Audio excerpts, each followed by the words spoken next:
Welcome back, boys and girls. We are listening to James and the Giant Peach by Roald Dahl. And guess where I am going to be reading to you today? I am in my backyard in my trampoline.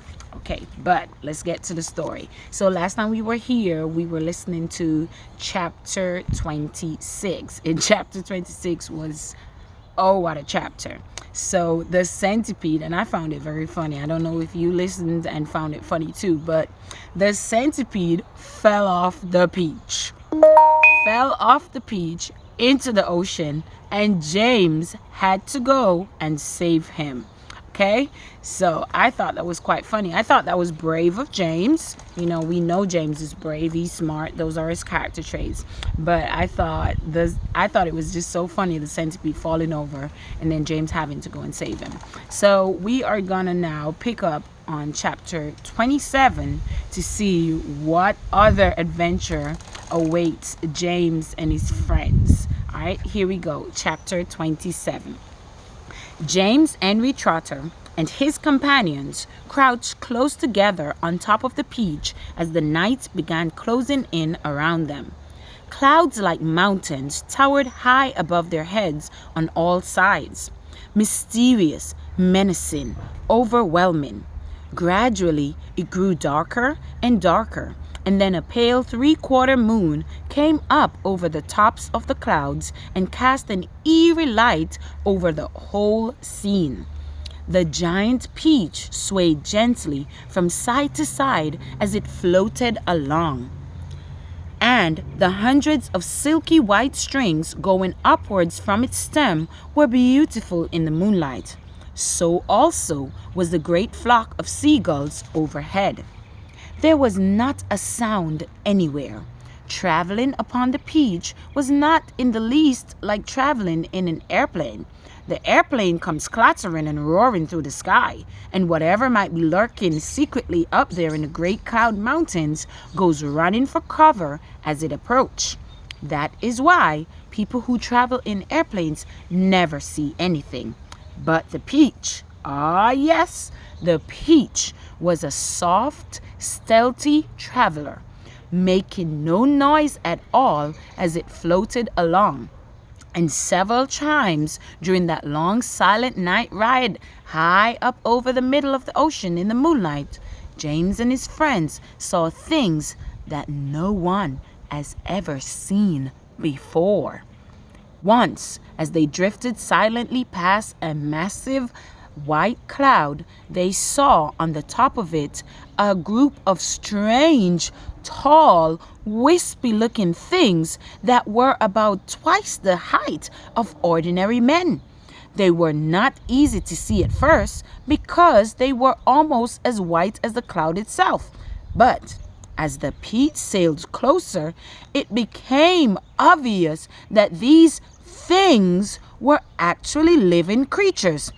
Tall, wispy, wraith-like, shadowy white creatures who looked as though they were made out of a mixture of cotton wool and candy floss and thin white hairs.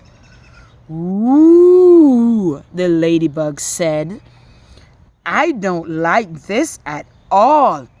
"Shh," James whispered back. "Don't let them hear you. They must be cloudmen." "Cloudmen?" they murmured, huddling closer together for comfort. "Oh dear, oh dear. I'm glad I'm blind and I can't see them," the earthworm said, "or I would probably scream." "I hope they don't turn around and see us," Miss Spider stammered. "Do you think they would eat us?" the earthworm asked. "They would eat you," the centipede answered, grinning. "They would cut you up like a salami and eat you in thin slices." The poor earthworm began to quiver all over with fright. "But what are they doing?" the old green grasshopper whispered. "I don't know," James answered softly. "Let's watch and see." The cloudmen were all standing in a group, and they were doing something peculiar with their hands. First, they would reach out, all of them at once, and grab handfuls of clouds. Then they would roll these beautiful handfuls of cloud in their fingers until they turned into what looked like large white marbles. They would then toss the marbles to one side and quickly grab more bits of cloud and start over again. It was all very silent and mysterious. The pile of marbles beside them kept growing larger and larger. Soon there was a truckload of them there at least. "They must be absolutely mad," the centipede said. "There's nothing to be afraid of here." "Be quiet, you pest," the earthworm whispered. "We shall all be eaten if they see us." But the cloudmen were much too busy with what they were doing to have noticed the great peach floating silently up behind them. Then the watchers on the peach saw one of the cloudmen raising his long wispy arms above his head, and they heard him shouting, "All right, boys, that's enough. Get the shovels." And all the other cloudmen immediately let out a strange high-pitched whoop of joy and started jumping up and down and waving their arms in the air. Then they picked up enormous shovels and rushed over to the pile of marbles and began shoveling them as fast as they could over the side of the cloud into space. "Down they go," they chanted as they worked. "Down they go, hail and snow, freezes and sneezes, and noses will blow." "It's hailstones," whispered James excitedly. "They've been making hailstones, and now they are showering them down onto the people in the world below." "Hailstones?" the centipede said. "That's ridiculous. This is summertime. You don't have hailstones in summertime." "They are practicing for the winter," James told them. "I don't believe it," shouted the centipede, raising his voice.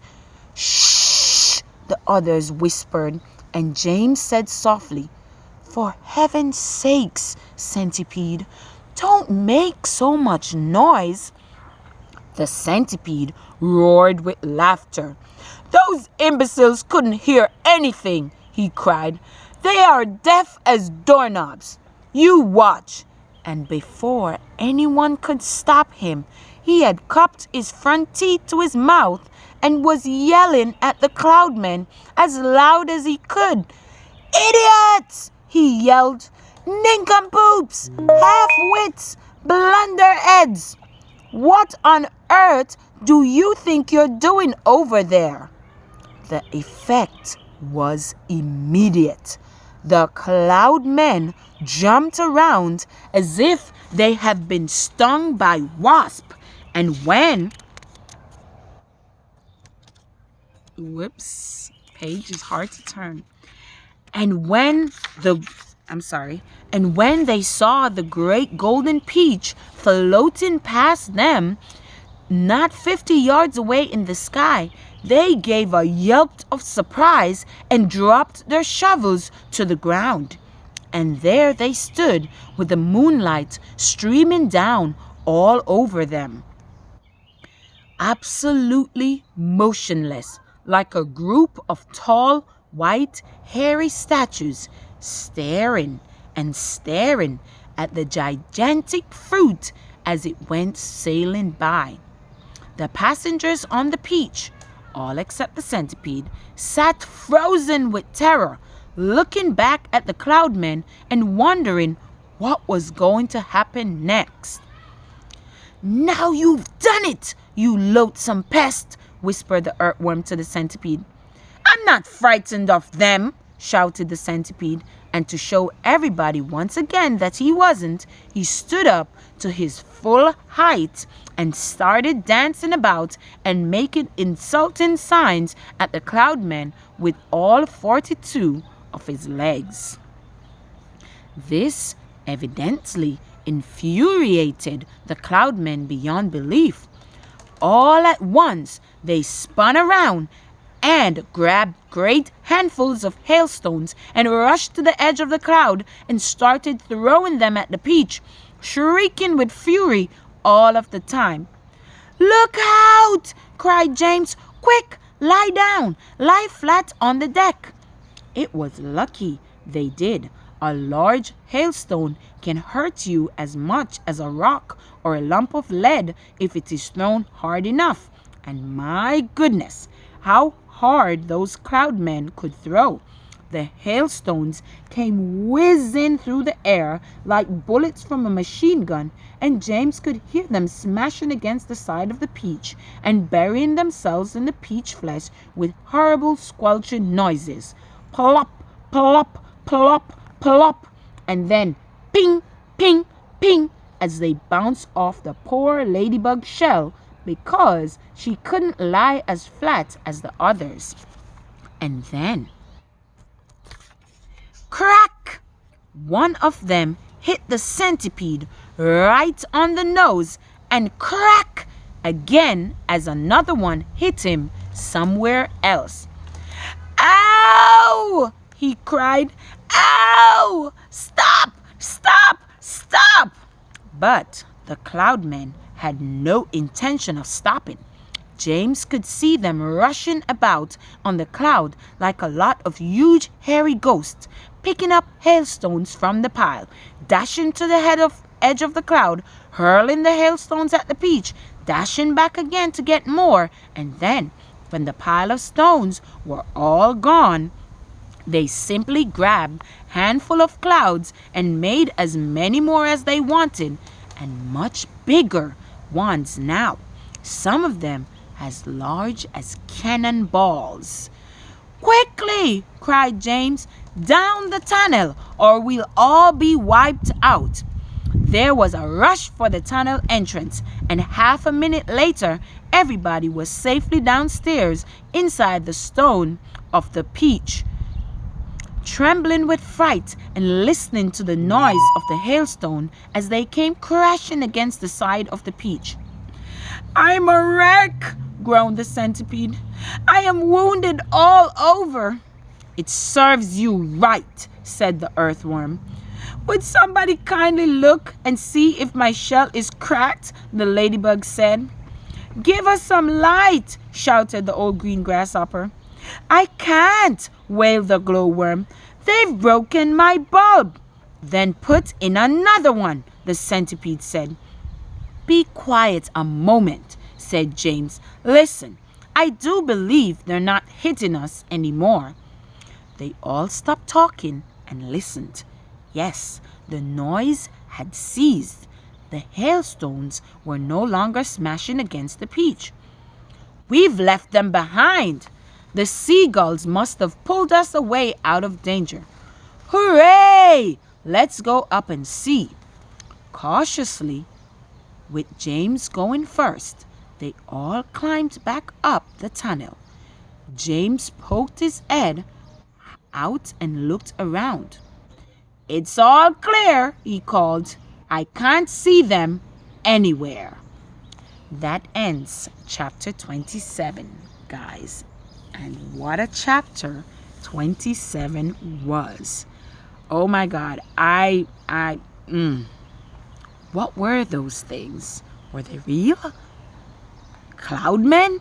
Cloudmen? I've never heard of that before. Have you? And so, it's a story, it's literature, it's made up, so you can put whatever you want to put in your book. But what a chapter. What did you think of this chapter? Tell me in the comments below. And join me in the next video for chapter 28 of James and the Giant Peach.